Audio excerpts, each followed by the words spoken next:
বলেছিলে না দিদি ভাই ব্লাউজ ফিটিং করতে হলে মাপ কিভাবে নেব, তো চলো আজকের বডি মেজারমেন্ট দেখাবো কিভাবে একটা ব্লাউজ রেডি করতে হলে মাপ কিভাবে নেবে। তো প্রথমে আমি কিন্তু বডির মেজারমেন্ট দেখাচ্ছি। এইভাবে দেখো, এটা হচ্ছে বডির মাপ। মিডিল বরাবর আমি ফিতেটাকে ধরলাম, এইভাবে ধরে কিন্তু হালকা, বেশি খাঁজ করে নেবে না, 1 আঙ্গুল ভেতরে থাকবে। এটা হচ্ছে ছাতির মাপ। এইখানটা এটা হচ্ছে আপার চেস্ট, এর মাপ নেওয়ার কোনো দরকার নেই। এটা হচ্ছে বডির মাপ, এইভাবে নেবে সবসময়, যেন 1 আঙ্গুল কিন্তু ভেতরে থাকবে। বোঝা গেছে?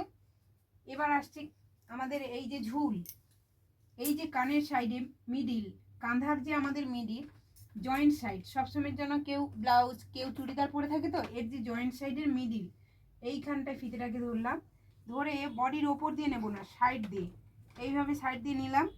কে কতটা ঝুল রাখতে চাইছে, 14 রাখতে চাইলে 14, 15 রাখতে চাইলে 15, বেশিরভাগ 32, 34, 36 পর্যন্ত, 14.5 পর্যন্ত ঝুল থাকে। আর 40, 42 হলে তখন 15 ইঞ্চি। তোমাদের কাস্টমার যেমন রাখতে চাইছে তেমন রাখবে। তো হলো, এবার আমি পুটের মাপ তোমাদেরকে দেখাচ্ছি। এইভাবে, এই যে আমাদের এই কাঁধার যে মিডিলটা, এই মিডিল থেকে এই মিডিল পর্যন্ত এইভাবে ফিতেটাকে ধরে কাঁধার মাপটা নেবে। এটা হচ্ছে পুটের মাপ। বোঝা গেল? স্কিপ করো। পুটের মাপ আমাদের নেওয়া হয়ে গেল। এবার হচ্ছে আর্মহোল। এই যে আমাদের হাত রাখে, কাস্টমারকে এইভাবে তুলতে বলবে, এইটা হচ্ছে মেন। এইভাবে ফিতেটাকে দিলাম, একেবারে উপরে দেবে না, এর যে মিডিল, এই মিডিলে এইভাবে 1 আঙ্গুল কিন্তু ভেতরে রাখবে, রেখে এইভাবে হাতটাকে ছেড়ে দেবে। এটা হচ্ছে আর্মহোলের মাপ। বোঝা গেল? এবার আসছে কোমর। আমার যে ঝুল যতটা ছিল, 14 রাখলে 14, 15 রাখলে 15, এই পর্যন্ত কিন্তু যেখানে ঝুলটা শেষ হচ্ছে ওইখানে কোমরের মাপটা নিতে হবে। এইভাবে সোজা করে একটু কোমরের মাপটা ফিতেটাকে টাইট করে নেবে। অনেকে টাইট চায়, কেউ লুজ চায়, কাস্টমারকে জিজ্ঞেস করে নেবে কে কীরকম রাখতে চাইছে। 1 আঙুল কিন্তু ভেতরে থাকবে, এইভাবে নেবে কোমরের মাপ। এবার হচ্ছে সামনের গলা।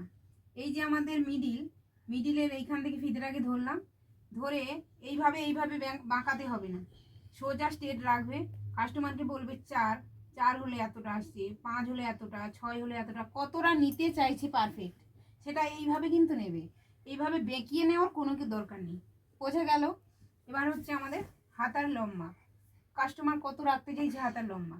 এই যে আমাদের জয়েন্ট সাইড, কেউ ব্লাউজ হোক চুড়িদার হোক পরে এলে তাদের এই যে মিডিল, মানে আমাদের যে হাতাটা লাগানো হয় এইখান থেকে ফিতেটাকে ধরলাম, ধরে হাতা কতটা রাখতে চাইছি, 6, 7 কি 3/4 কেউ করতে চাইলে 3/4, 14.5, ফুল হাতা, যে যতটা রাখতে চায় এইভাবে ফিতেটাকে ধরে ধরো 6 রাখছে।